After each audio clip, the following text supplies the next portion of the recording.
All right, welcome to the first of its kind, world-changing manufacturers network. Lisa Ryan has her ears to the ground and her heart in the game. Get ongoing education and new connections right here with Lisa and the Manufacturers Network. Buckle your seat, listen, and spread the word. Here's Lisa. Hey, it's Lisa Ryan, and welcome to the Manufacturers Network podcast. I'm delighted to introduce you to our guest today, Keith Ledbetter. Keith is president and CEO of the Associated Builders and Contractors of Southeast Michigan. He manages this 250-member construction trade association in Southeast Michigan and helps lead its affiliated skilled trade school, the Southeast Michigan Construction Academy, with over 500 student apprentices. As the architect of a dramatic construction association turnaround, Keith's unique professional background helped create an uncanny ability to get things done using relationships and personal appeal. His wide-ranging skill set, ability to find win-win propositions amidst disagreement, and strong leadership enables him to build motivated teams, quickly adapt to new challenges, and flourish in diverse corporate roles. Keith, welcome to the show. Thank you, Lisa. Thanks for having me today. Well, you and I were talking a little bit about your resume and your journey, and you've kind of been all over the place. So share with us where you've been and really how you got to where you're at right now. That's a great question, and there was certainly no straight line as part of that path. Actually, when I was in college, I really enjoyed politics and I wanted to get involved. I wanted to do something big. I wanted to have some meaningful impact on people on a large scale. And when you're young, you're probably not going to be the CEO. You're not going to be a leader of a major organization. And one way I thought to do that was I got involved in the political system, and I worked in the Michigan House of Representatives for 15 years. And it was really cool. And at a relatively young age, I got involved in making a lot of really key decisions on state policy matters. First, I was just the quiet guy in the room taking notes and offering private counsel to my boss. But as time went on, I became in a more significant role. But from there, I actually became a lobbyist for the heavy construction industry. And I did that for another 6 years. And I advocated for people's interests as it related to infrastructure investment, road and bridge improvement, things like that. And then that expertise in that area led me to go work at Chrysler. And I was a corporate government relations executive. I ended up representing the company's interests to elected officials in the Northeast United States, and Connecticut, Rhode Island, Vermont, Massachusetts, New York, Maine, and really was the go-to for the company anytime they had issues or concerns related to public policy. And strangely enough, I ended back up in the construction industry after that, using some of the same skills. And it's interesting, I read an article in the Wall Street Journal this morning about making sure that when you're applying for your jobs, that even if they're not related entirely to what you're doing, that you want to make the connection for any particular person or entity that's doing the hiring, that, hey, some of these job skills that you have in these various areas actually apply to what you do. And I took those same skill sets, and then I began running a nonprofit on my own, Associated Builders and Contractors in Southeast Michigan, and also ran a trade school called the Southeast Michigan Construction Academy, where we have over 500 apprentices who are learning skilled trades. So, you look at it and say, well, how did this guy who started out in politics and doing that kind of stuff, like how did he end up in the skilled trades and training all these young people, most of them without college degrees? It's been a strange ride, but it's been pretty cool to be able to see that your skill set can go from one industry area to another fairly easily.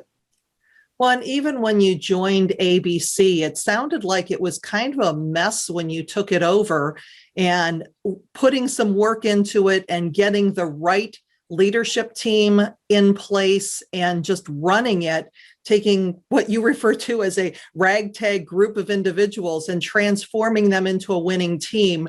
And that's really why I wanted to have you on the show today, because even though construction is a little bit different from manufacturing, both industries run into the same problems. How do you take people when there is already a skilled labor force and find people, like you just said, that don't necessarily have the the exact background that you're looking for, but finding those people that have those inherent skills and getting them in the right seats on the bus. So kind of share with us that story of where you started and what it took to create that winning culture that you have now. Right. I think really to provide proper context, you have to kind of go back to what I came into. And it was pretty dramatic. We had a situation where only a year or so earlier that the association couldn't make their mortgage payments. They'd stopped making mortgage payments and they were getting ready to lose their building. They had significant indebtedness. We had a membership in our association that really wasn't a group of people who really wanted to be all that much involved as an association. And I remember we had a celebration to, my hiring at ABC. It's like, hey, go meet the new CEO. And I think we had about 6 people show up. And it really sent me a message like, hey, we've got some work to do. And on the school side, we were really floundering and we weren't being successful. We weren't bringing in the new students that we had hoped to bring in. And so all these things were really tearing down the organization. We weren't following proper rules and protocols, and we really needed to tighten up across the board. And so, frankly, at the time, I didn't know what I was coming into. And even worse, my predecessor hadn't been paying proper dues to ABC National. So we found out that we had significant indebtedness beyond even what we had owed the bank. And so this was a starting point which I had. And then I recognized very quickly that didn't have the proper team in place. There was a culture there that had to be changed in a rather significant way. Now, when I parachuted in, I had no idea. I just assumed everything was great and I was going to go into this opportunity. And these are not things that necessarily come out in the job interview that, boy, you've got a really tough job on your hands. But I found out literally on day one when there was a board meeting that we had some major problems that had to be dealt with. And so I realized very early on I had to have the right people in place to get it turned around. Isn't that funny? If you had known everything that you were running into, there's a pretty good chance that you may not have taken that. Life is funny, and I love the challenge. And I look back 5 years from now, literally my 5th year anniversary coming up here very shortly, and the turnaround that we have has been miraculous. And I'm really I'm actually as excited today about what I do than I have been in many, many years, because I had to change teams. I had to get new people in that had a different set of skill sets, but it's been a pretty remarkable recovery. And as you mentioned, I say it's a ragtag team, but these are really high level professionals, but in their previous roles, they weren't necessarily appreciated for what they brought to the table. 4 of our new hires at ABC, which were the foundation of our turnaround, were people who had been fired or left under less than ideal circumstances at their most previous job. I had another gentleman who was an Uber driver and a substitute teacher who was partially retired. And yet I had another guy who's a key employee of mine today, but he hadn't had a real job in a number of years. He'd done a little bit of this and a little bit of that, but hadn't had a real job. And so you say, well, how do you take this ragtag group of people and turn them into what I consider to be an incredibly high-performing, high-achieving team? And that's a great question. One of the things I think I've done pretty well, not to brag on myself, but I think one of the things I've done really well is identify areas in which people excel and put them in those areas that they are best at. So as an example, I often think of, like a football team analogy where the field goal kicker is not going to be a great quarterback and a quarterback isn't going to be a great offensive lineman. But if you get them in their skill set and you have them do what they're awesome at, it really pays dividends. And what I was able to do is see the value that they brought, find areas in which I needed their skills and put them in those areas. And as a boss, I'm not afraid to admit the fact that my people are actually better at their jobs than I would be at their jobs. Because I've hired specialists, I've hired people who are experts in their craft, in their area. I've let them go. And they've really done quite remarkable things. So how did you determine that? Was that a conversation that you had with them, asking them what they were good at or what they enjoyed doing? Was it something that you were observing and just kind of seeing what lights them up? How did you get to that point of being able to pinpoint where to put people? That's a great question. What I was doing is I was actually looking in my network of people. Who do I know that would be good at certain things? And in all cases, I didn't know whether they would be good or not. So I would say, hey, why don't we just sit down and have a conversation and tell me about what you're looking for. Oftentimes people are coming to me saying, I'm looking for a job. Can you help me with that? I'm actually well networked within the community. So I'd say, sure, let's sit down, let's have a conversation. And in those conversations, I would ask them a lot of very frank questions. What did you like about your previous employer? What didn't you like? Why didn't it really work out? And then from there, it became evident to me in a number of cases that, man, the skill set that these people have would be incredible to work with me. And so later on the conversation, as I'm really probing and asking some detailed questions about what they're looking for and what their skill sets are, I had a number of them say, Keith, are you really interviewing me? And it was kind of a surprise to them. And I said, well, frankly, yeah, I do have a job opening that I think would be an interesting fit, but why don't we continue to have some conversations so that we can both determine whether this worked out or not? And so my looking for people wasn't a one job interview. In some cases, yes, I did some job posting on posting boards, but in many of my key positions, I actually looked within my network, found people that were looking for work, and then tried to have a very candid conversation over a period of weeks to determine whether we'd be a good fit for each other. And so it's a little bit unique in what my approach was, but it was an ongoing conversation. It was a relationship. And I really feel that in the professional world, you're most successful when you have relationships with people, when you're bringing people in and you understand what their background is, maybe what was lacking in their previous roles and what you might be able to do for them. And then for them to have a real frank and candid understanding of what you need from them as well. So that's really been the secret sauce to me and my ability to build these great teams. And what I realize now is that many of these people, while they may not have been ideally suited for some of their previous roles, they were really ideally suited for me and for my organization. And they had a fantastic skill set. And then I'm finding that, frankly, they are far better at what they're doing, what they're tasked with doing in my organization than I could ever do. And that's really when you know you've hit the sweet spot, when you're not the smartest people in the room, that there's so many other great talents out there around you that can add stuff that really you're not very good at. So I was able to recognize that and humble myself to recognize that these people were really phenomenal in my weak areas, and they're going to be a fantastic addition to the team. Well, I think the big idea that really just came out of that was the fact that interviewing is not placing an ad or going online and looking for a specific person or turning out over to HR and saying, hey, this is the person I'm looking for. It's a continuous conversation. It's looking for people who would be a good fit and having those conversations. One of the things I say in my program a lot is that you want to hire more slowly and fire more quickly when it comes to getting rid of those toxic people. And for you, taking that time, getting to know people and assessing, is this person going to be a good fit? That's really how you you find talent that you can keep a lot easier. Have you found that to be true? Well, I probably had a little bit of an unfair advantage because I've had a remarkable network of people and professionals that I've known. And frankly, being in the legislative world and being a lobbyist, you are a connector of people, and you know people across numerous industries. And I was able to use that network of people to have conversations that maybe the average CEO or that maybe the average person who's looking to hire doesn't have that. But I recognized when I was taking the inventory of my own strengths, I said, that is an area that I'm really good at, that I have a network of people. So how can I find the right people to be able to work in the organization? And not everyone is a great fit, but it certainly worked out for me. You know, in some cases, you do have to do some online advertising or some job postings, and you have to be good at that too, especially when you just don't find that person in your network that can do a job that needs to be done.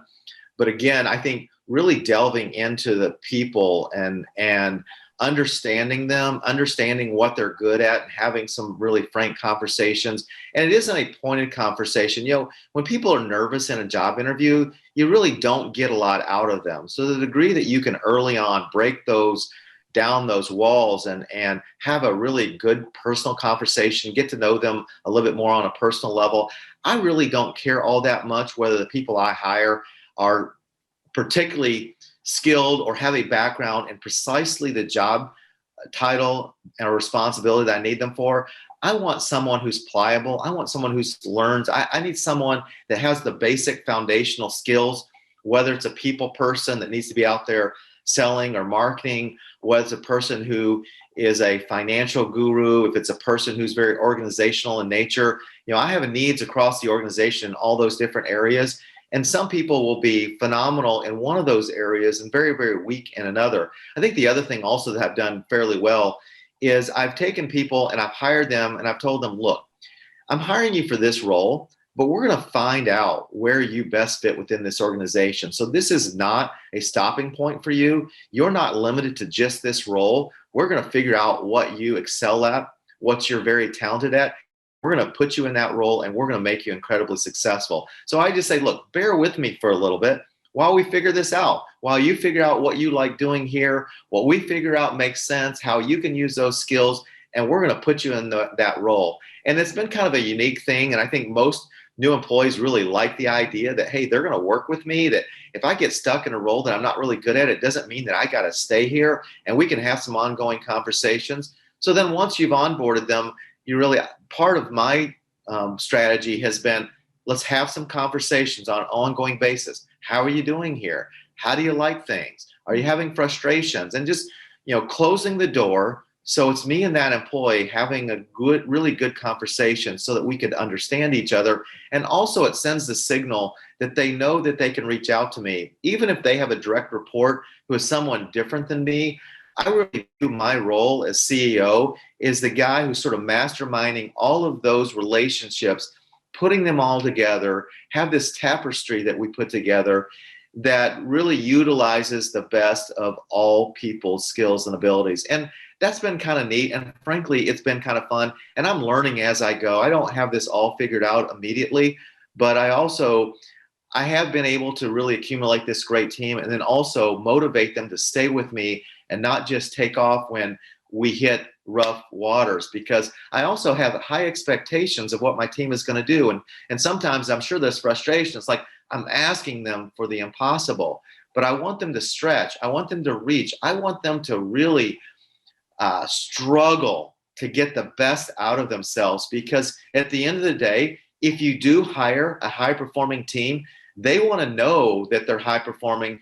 They want to achieve great things. And sometimes you have to be in a level of discomfort in order to do those things. So it's been pretty cool to watch this organization. I talked about how, when we started, we were in debt. We weren't following various rules. We really had a low performing organization. We were actually on the verge of being kicked out of our national association because we didn't do what we were supposed to be doing. And so to go to where we are today, we've almost tripled the enrollment in our school. We paid off $1 million in debt on our building, and now we owe it free and clear. We have no debt that we have at this point. We've grown actually our trade association membership 4 years in a row. We may be the only or one of the only chapters in the entire United States that can say that we've done that. So we turned it around from what would be considered one of the lowest performing organizations in the country to one of the highest performing organizations with, again, what I'm referring to as this ragtag group of team members that maybe weren't at their stride when I hired them, but we brought them in, we motivated them, we gave them the appropriate onboarding, we gave them the big vision of what we're kind of accomplished, we've inspired them, and then we work with them and we train them and we talk to them and have ongoing conversations. Those are all been part of what it's really taken, I think, to transform this into a winning team. And hopefully I'll be able to continue keeping them. I think it all starts with an authenticity, a desire truly to help your people become better and do well in this world in the professional career. And I certainly take that on myself. I ask my employees, what do you want to do? How can I help you? Let's build some skill sets that you can use throughout the entirety of your career. So I think that's very important. And I'll actually give you a story. I have one of my director of education is really phenomenal. She's a young lady who's 26 years old. She's certainly a phenomenal employee of ours and been an important part of our team. I know she has aspirations to do other things. And I also know she has a very strong interest in being part of the political world. And so we had an opportunity as an organization to testify before Michigan House Committee last week. And, I could have done that. I'm a, lobbyist by trade and background. And also I have a former state representative who is my vice president of workforce development. Either one of us could have done that testimony, but recognizing how important that was for her and how meaningful that would be in terms of her career progression, to be able to get exposed to that and do that, I decided that I was going to have her actually do the testimony. And I think what it did is it put wind in her sails that these people care about me, that they're giving me opportunities, frankly, that'd be very hard for me to find anywhere else. And they care enough about me that they're going to give me the opportunity to shine in a public limelight. And so that's just sort of a anecdotal example of some of the things that I like to do to try to put my team in a positions to develop themselves, even when, we could find other ways to, or we could have done other things in that particular situation. It was really important that I provide that an opportunity for my employees. Wow. Well, you have given us so many great hints and strategies to attract and retain great talent. So from a networking standpoint, if you were to think about something that you would like to learn from other industry colleagues, as well as what would be your areas of expertise that you'd like to share or you'd be open to sharing, what would that be? That's a great question. As someone who prides myself in leading an organization that is growing by leaps and bounds and having a lot of success, I always struggle with that next step. Are you willing to put some things on the line, risk a few things to get to that next level? So as an example for us, we're looking at the possibility of buying like another $1 million building so that we can add on students. And so I'm trying to learn right now whether, you just take it easy and say, hey, this is a good thing. We got a great thing going. We've grown at a fairly significant level. Let's just be satisfied where we're at. But there are people out there in this world who say, we're going for it. This is how we operate. This is in our DNA. And we're going to take that next step, partially in faith that we're going to reach that next level. So I think that's one of the things that I'm struggling with. And I can always use input from people who are really great at what they do and building strong organizations that grow at rapid rates. And then also, look, I'm learning as I go. There's always someone who's done a better job than I have in terms of bringing great team members on or retaining the team members that are already there. So I'm always open to advice and counsel on other ways and techniques that I could use to help me in that as well. And if people did want to connect with you, what's the best way for them to get in touch? Certainly I am on LinkedIn, Keith Ledbetter. There's not many of us here. I'm located in Madison Heights. I'm the president and CEO of Associated Builders and Contractors. Also, we have a website, www.abcsemi.org. I'm always happy to connect. I'm a connector by background, being a former lobbyist and stuff. This is what we do. We use relationships in order to build our teams and to build our organizations and so forth. So I love connecting with other people. Well, Keith, it has been an absolute pleasure having you on the show. Thank you so much for joining me today. Thank you. It's been great. Thank you, Lisa, so much. I'm Lisa Ryan, and this is the Manufacturers Network Podcast. We'll see you next time. Thanks for listening. Hey, do me a favor. If you like what you've heard, please subscribe and give us a 5-star rating. Also, feel free to share the podcast with your friends and colleagues so we can grow the network and connect more fantastic folks just like you. You can either go to the website at manufacturers-network.com or share the podcast on your LinkedIn, Facebook, Twitter, Instagram, or wherever you and your industry friends hang out. The bigger and faster we grow this network, the stronger and deeper community we will have. I appreciate you. Thank you.